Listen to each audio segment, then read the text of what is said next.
আমরা এখন দেখব কিছু সহজ পদ্ধতি। এর আগের ভিডিওতে দেখেছি যে আমাদের যদি গুণকের মধ্যে কোনো শূন্য থেকে থাকে তাহলে আমরা ওই শূন্যর গুণন করাটা বাদ দিয়ে খুব সহজে অন্য যে অশূন্য সংখ্যা যেগুলো আছে সেগুলোতে গুণন করে আমরা দ্রুত গুণনফল বের করতে পারি। তো ওই জিনিসটাকে আমরা কাজে লাগাবো অনেক বড় বড় অঙ্ক করার জন্য। একটু জাস্ট মাথা খাটাতে হবে এখানে। তো এখানে যেটা করতে হবে যে এখানে বিশাল একটা অঙ্ক দেওয়া আছে ৯৯৯৯ সাথে ৪২৫ দিয়ে গুণন করতে হবে। এখানে কোনো শূন্য নাই, তার মানে আমাদের এইটা 3টা লাইনই গুণন করতে হবে বারবার। এটার সাথে এগুলো ৪ ২ ৫ এগুলো গুণন করতে হবে। তো আমরা যদি একটু চিন্তা করি, যেহেতু আমরা শূন্য দিয়ে যদি নিয়ে আসতে পারি, শূন্যতে নিয়ে আসতে পারি, তাহলে আমাদের আর গুণন করার দরকার পড়বে না এতগুলো। তো এইখানে দেখছি ৯৯৯৯৯৯, তার মানে হচ্ছে এর সাথে যদি আমি যদি ১ যোগ করি তাহলে কত হবে? এর সাথে ১ যোগ করলে হবে আমাদের ১০,০০০ হয়ে যাবে। তার মানে আমরা যদি এরকম করি ১ ১০,০০০ বিয়োগ ১, তার মানে হচ্ছে কি এটাকে আমরা ভাগ করে লিখতে পারি। ১০,০০০ থেকে ১ বিয়োগ করলে ৯,৯৯৯ হয়। ভাগ করতে পারি না? এই ভাগের সাথে আমরা যদি এখন ৪২৫ দিয়ে গুণন করি তাহলে কি হবে? আমাদের এখানে একটা জিনিস মনে রাখতে হবে, আমরা সমান সমান দিয়ে যাবো, এখানে একটা সিম্বল দেবো সমান সমান, তারপর একটা সিম্বল দেবো সমান সমান। এইখানে আমরা যদি গুণন করতে যাই তার মানে এরকম ফার্স্ট ব্র্যাকেটের মধ্যে, যে ব্র্যাকেটের মধ্যে দিয়েছি এটা দিয়ে এটাকে গুণন করবে একবার, আর এটা দিয়ে এটাকে গুণন করবে একবার করে এটার গুণফল থেকে, প্রথমটার গুণফল থেকে দ্বিতীয়টার গুণফল বিয়োগ করে দেব। তার মানে এটাকে আমরা লিখতে পারবো কেমনে? ১০০০ গুণন এইটা ৪২৫ এইভাবে লিখতে পারি। তারপরে বিয়োগ এটা দিয়ে এটা গুণন করলাম, বিয়োগ এই বিয়োগ চিহ্ন যেহেতু আছে, বিয়োগ আমরা ১ গুণন ৪২৫ এইভাবে লিখতে পারি। লিখে আমরা এখানে এটা খুব সহজে গুণন করে ফেলতে পারি। গুণন মানে হচ্ছে যে আমাদের এই সংখ্যাটা নেব ৪ ২ ৫, আর এই যে জিরোগুলো আছে সেই জিরোগুলো নেব 1 2 3 4, আমাদের গুণন হয়ে গেছে। আর বিয়োগ এখানে গুণন করলে আমাদের ৪২৫ই হবে। তো এখন যদি এটা বিয়োগ করি, আমাদের গুণন করার দরকার নেই, শুধু বিয়োগ করলেই হয়ে যাবে। বিয়োগ করলে কি হবে? শূন্য যেহেতু আছে, শূন্য থেকে ৫ তো অনেক বড়, তার জন্য আমাদের কি করতে হবে? আমাদের দশের ঘর থেকে আমাদেরকে দশকের ঘর থেকে আমাদের ১কে ধার নিতে হবে। ১০-এর ঘর থেকে ১-এ ধার নেওয়া মানে হচ্ছে আমি ১০ ধার নিচ্ছি। তার মানে ১০ থেকে ৫ গেলে আমাদের থাকবে এখানে কত? ৫। যেহেতু আমি দশকের কাছ থেকে ১ ধার নিয়েছিলাম, সুতরাং এর কাছে আমি ওইটা ফেরত দিলাম, তার মানে এটা হয়ে গেল ৩। তাহলে এখানেও শূন্য, আবার ধার নিলাম শতকের কাছ থেকে, দশক নিল ধার, তার মানে ১০ ধার নিবে আবার।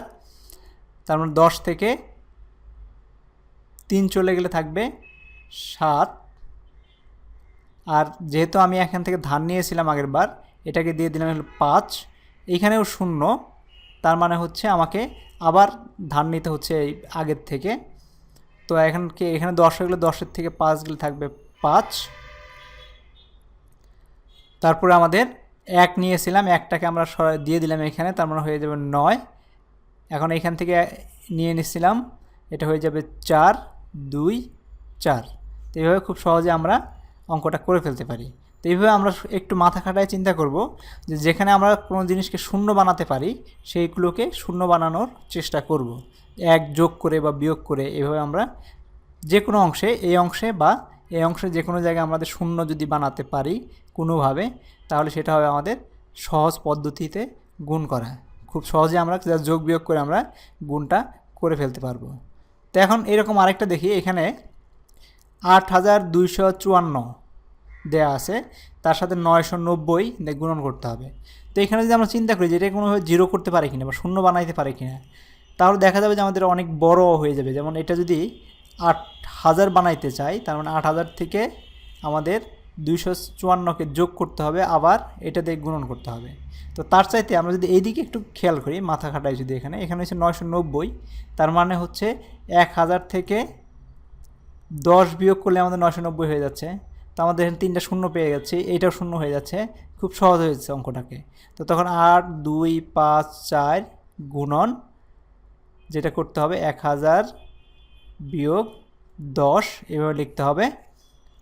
লেখে 8 2 5 4 আমরা যেহেতু জানি এটা দিয়ে এটাকে গুণন করব, তারপর বিয়োগ করব এটা দিয়ে এটার সাথে গুণন। তো এটা গুণন 1000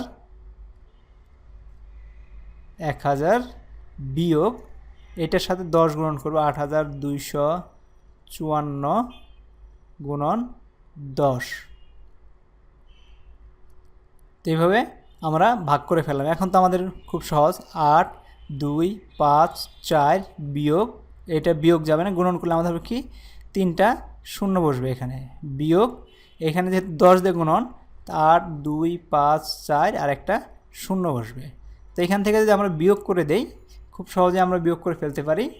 যেমন 0 থেকে 0 গেলে তো আমাদের 0ই, তারপরে 0 থেকে 4 গেলে তার মানে 10 থেকে 4 গেলে হবে 6, আবার এখানে আমার 6 হয়ে গেলে এক রিটার্ন করলাম, 10 থেকে 6 গেলে হবে আমাদের 4, এখানে 1 রিটার্ন করলাম 3, 4 থেকে 3 গেলে হবে 1, আর এখানে 5 থেকে 8 যাবে না, এখান থেকে 10 আমরা ধার নিলাম, 15 থেকে 8 গেলে হবে 7, তারপরে যে ধার নিয়েছিলাম 2 থেকে 1 গেলে 1, আর এখানে 8। তো এটা হবে আমাদের 8 1 7 1 4 6 0। খুব সহজেই আমরা অঙ্কটা করে ফেলতে পারলাম।